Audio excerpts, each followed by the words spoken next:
Shalom, selamat malam saudara-saudari terkasih. Bersama saya Silviana.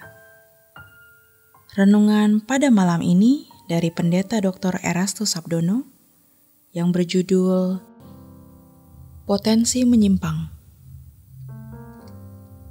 Kita harus selalu mempertanyakan kepada diri kita, apa yang paling menarik dan memikat hidup kita? Koreksi atau introspeksi ini harus kita lakukan setiap saat, bukan hanya setiap hari. Apa yang menarik hati atau paling memikat hati kita?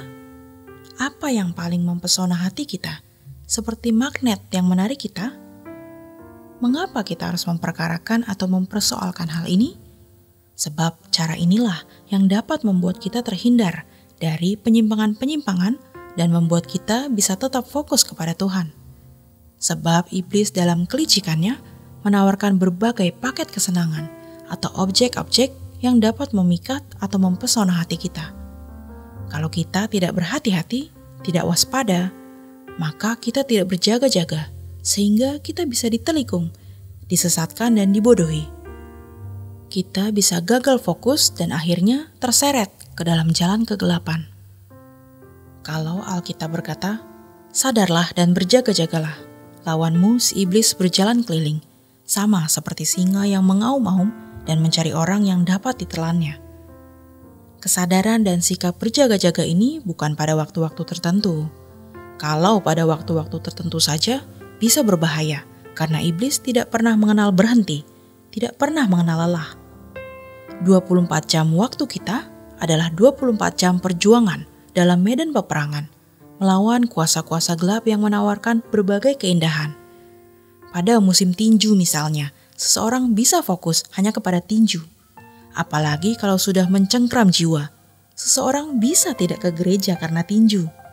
Memang tidak salah melihat pertandingan tinju, tetapi harus kita pahami kalau hal-hal yang biasa kita sediakan untuk Tuhan, lalu kita pakai untuk yang lain, itu adalah bentuk ketidaksetiaan. Orang bisa nonton bola sampai pagi, tetapi berdoa setengah jam saja tidak. Orang bisa tekun melihat pertandingan bola lewat banyak media berjam-jam, tetapi membaca Alkitab setengah jam saja tidak. Ini menunjukkan bahwa dia tidak menghormati Tuhan. Dia mengesampingkan apa yang mestinya diutamakan. Ini menunjukkan dia tidak tertarik pada hal-hal rohani, tidak tertarik pada Tuhan. Mestinya makin hari kita makin tidak terikat apapun. Yang paling memikat, mempesona hati kita harus hanyalah Tuhan, tidak ada yang lain.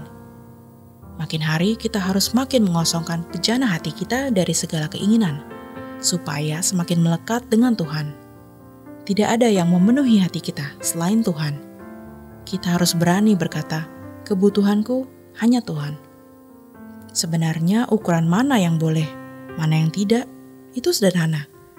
Selama orang hidup menyenangkan hati Tuhan, pasti dia meletakkan segala sesuatu pada proporsinya. Dan ini sebenarnya yang tahu hanya Tuhan dan kita. Kalau kita minta hikmat, maka pengertian kita akan dibukakan oleh Tuhan. Dunia semakin tidak menjanjikan. Kita tidak tahu sampai kapan dunia ini eksis. Bisa musnah, rusak oleh bencana, entah erupsi, tsunami, gempa, dan lain-lain. Belum lagi kalau ada perang, chaos, dan lain sebagainya. Apalagi kalau kita memiliki penyakit atau sudah berumur, maka bisa kapan saja meninggal. Bukan hanya orang tua yang bisa meninggal, anak-anak muda pun dapat meninggal. Mestinya kita setiap saat mengoreksi, mengevaluasi diri. Apa yang paling memikat hidup kita? Awas, hati-hati. Iblis seperti singa yang mengaum, yang berjalan berkeliling untuk menerkam siapa yang bisa ditelannya. Jadi tidak ada pengecualian, siapapun dapat diterkam. Jemaat, aktivis, pendeta, ketua sinode, siapapun bisa diterkam. Karenanya kita harus terus mengoreksi, mengevaluasi diri, kalau-kalau ada sesuatu yang salah di dalam diri kita yang mengikat hati kita. Mungkin hal ini dianggap ekstrim, tetapi untuk menyelamatkan diri kita, jangan lagi punya hobi-hobi yang tidak terkait dengan iman Kristiani, yang tidak membawa kita kepada Tuhan, yang hanya memberikan kesenangan. Kecuali hobi-hobi itu terkait dengan usaha atau bisnis kita.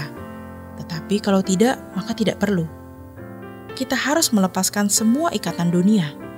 Kita harus berani berkata, hanya Engkau yang kumiliki Tuhan. Engkau satu-satunya kesenangan dan kebahagiaanku. Kita harus berani bersikap demikian. Kita minta Tuhan menerangi hati kita. Jika masih ada sesuatu yang memikat dan menarik kita lebih dari keterikatan kita kepada Tuhan, kebiasaan-kebiasaan yang tidak membuat kita bertumbuh dalam iman, harus kita tinggalkan. Kalau kita terbawa oleh banyak kesenangan dan kesibukan yang tidak mendewasakan iman, maka kita bisa terus hanyut dalam kegelapan. Jangan sampai iblis membuat kita menyimpang. Jangan menyimpang ke kanan atau ke kiri. Begitu dikatakan dalam Yosua 1. Memang ada potensi kita menyimpang tanpa kita sadari. Karenanya kita harus berani tegas berkata tidak untuk hal-hal yang tidak membuat iman kita terbangun. Pertemanan, kedekatan dengan orang-orang yang tidak takut akan Allah harus kita batasi. Di sini sebenarnya kita belajar untuk memisahkan diri dari dunia. Memang kehendak Tuhan demikian. Mari kita periksa dengan benar-benar mengevaluasi atau mengintrospeksi diri. Apa yang menarik atau memikat hati kita saat ini? Demikian renungan pada malam hari ini. Selamat beristirahat. Tuhan Yesus memberkati.